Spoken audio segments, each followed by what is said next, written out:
November 14, 1938. President Franklin Roosevelt sat at the head of a White House meeting and proposed a vast expansion of American air power. Around him, officials offered agreement. Then Roosevelt turned toward a brigadier general attending his first presidential conference. "Don't you think so, George?" George Marshall answered plainly. "I'm sorry, Mr. President. I don't agree with you at all." The room froze.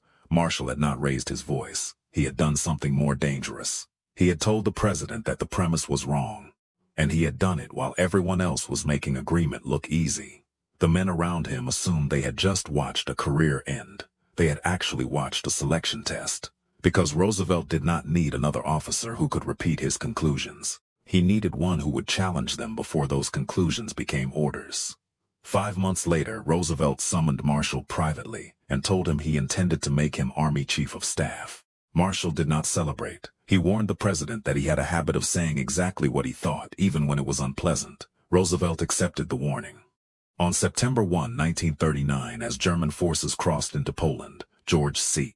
Marshall was sworn in as Chief of Staff of the United States Army. He inherited an institution of roughly 174,000 soldiers, commonly ranked 17th in the world. By the end of the war, that army would contain more than 8 million men. The transformation is often explained through factories, money, and American industrial power. Those things mattered. But steel does not choose commanders. Factories do not decide which theater receives the next convoy. Money does not tell a president that his plan rests on a dangerous assumption. Marshall's decisive weapon was not a machine. It was judgment under pressure.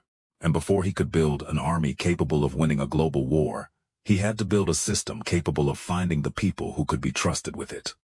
Marshall had spent decades studying officers when no one believed their names would matter to history. He had served in the Philippines. In the First World War, he helped organize enormous troop movements for the American Expeditionary Forces. At the infantry school at Fort Benning, he watched younger officers solve problems, brief plans, revise decisions, and reveal what they did when certainty disappeared. He was not looking for theatrical confidence. He was looking for clarity. Could an officer identify the real problem? Could he decide before perfect information arrived? Could he explain the decision so that thousands of other men could act on it? Could he absorb pressure without transferring confusion down the chain of command? These were not qualities that peacetime promotion systems measured well. Seniority could be counted. Connections could be seen. Judgment usually remained hidden until something went wrong. Marshall intended to expose it before the shooting started. That is why the Louisiana Maneuvers of 1941 mattered. More than 400,000 soldiers moved across thousands of square miles. Two opposing armies maneuvered through heat, dust, river crossings, traffic jams, broken communications, fuel shortages, and decisions made with incomplete reports. This was not a parade designed to reassure Washington. It was a pressure chamber. Marshall wanted mistakes in Louisiana because mistakes in Europe would be paid for in blood. Officers who looked impressive in offices now had to move divisions. Plans collided with roads. Timetables collided with weather. Confidence collided with logistics. And the army began to discover which leaders became clearer when the map became less reliable. George Patton displayed the speed, aggression, and instinct for mobile warfare that would later make him devastating in the right assignment. He also displayed the volatility that made him dangerous in the wrong one. Omar Bradley showed a quieter form of command. Methodical, controlled, precise, and unusually effective at making subordinates understand both the order and its purpose. Dwight Eisenhower, still a lieutenant colonel when the Great Expansion began, demonstrated something Marshall valued above glamour. He could organize complexity without becoming trapped inside it. Marshall did not discover these men through a magical notebook. He built a personnel system around observation, reports, field performance, professional memory, and ruthless comparison between the job and the man. That distinction matters. A legend turns leadership into instinct. Marshall turned it into process. After Pearl Harbor, the process accelerated.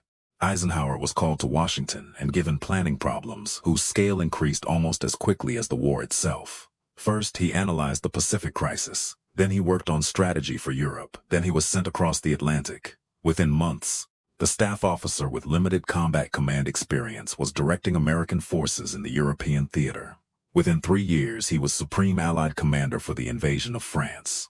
That rise can look impossible when viewed as a list of promotions. It becomes more understandable when viewed as a sequence of tests. Marshall kept giving Eisenhower a larger problem. Eisenhower kept returning a usable answer. That was the system, not fame, not seniority, not the comfort of choosing the man everyone already knew. A problem, a decision, a harder problem. Marshall used the same logic on the institution itself. The United States did not merely need more soldiers. It needed divisions that could train, move, communicate, receive replacements, draw fuel, cross oceans, and fight as part of a coalition. Every expansion created another layer of risk. A larger army required more officers. More officers required faster promotion. Faster promotion increased the chance that mediocrity would be mistaken for readiness. Marshall's answer was not to avoid failure. It was to make failure visible early enough to survive it. Commanders were evaluated in the field. Some were reassigned. Some were removed.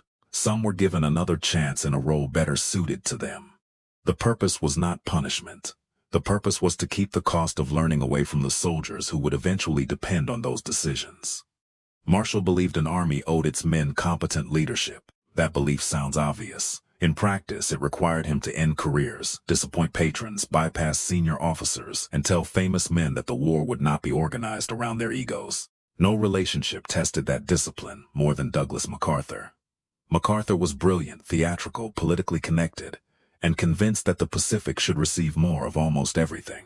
From MacArthur's headquarters came urgent requests, strategic arguments, and pressure through channels Marshall considered improper. The requests were often supported by real military need. That made them harder, not easier, because Europe also had real military needs. So did North Africa. So did the Atlantic. So did the training base in the United States. A global war is not a contest between necessary and unnecessary demands. It is a contest between necessary demands that cannot all be satisfied at once. Marshall's desk became the point where those demands collided. Ships, landing craft, aircraft, divisions, fuel, ammunition, time.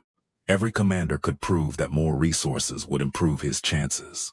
Marshall had to decide which improvement mattered most to the war as a whole. He supported the Europe First strategy because Germany represented the central strategic threat, and because coalition planning required a sequence that could actually be sustained. MacArthur objected. Marshall did not answer the objection with public humiliation. He answered it with allocation. The Pacific received what the strategy allowed. Europe remained the priority. The global structure held.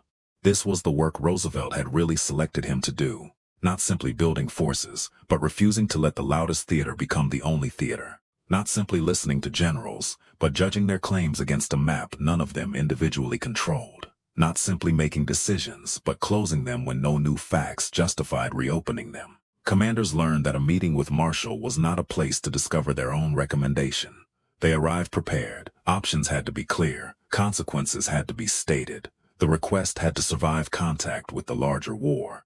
Marshall could be patient with bad news. He had little patience for fog disguised as thought, and once a decision was made, pressure alone did not move it. New information might, a louder voice would not. Then came the decision that tested Marshall personally. For years, he had argued that the decisive Western campaign had to be a cross-channel invasion of France. British leaders, especially Winston Churchill, feared a premature assault and repeatedly pressed for operations around the Mediterranean. Churchill's case was not foolish.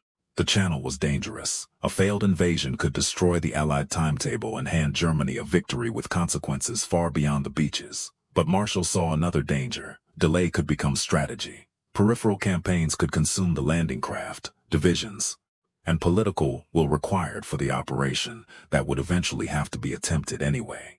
Across conferences in Casablanca, Cairo, and Tehran, Marshall kept returning to the same conclusion. The Allies had to build toward France. Churchill brought history, rhetoric, and enormous personal force to the argument.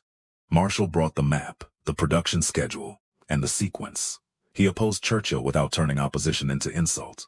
That was one of his rarest abilities. He could deny a powerful man what he wanted and still leave the relationship functional enough to fight a war together.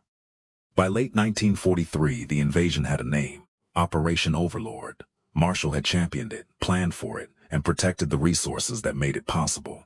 Many expected him to command it. He expected the possibility himself. It would have been the great field command of his life. Roosevelt chose Eisenhower. The decision carried a brutal logic. Eisenhower could leave Washington.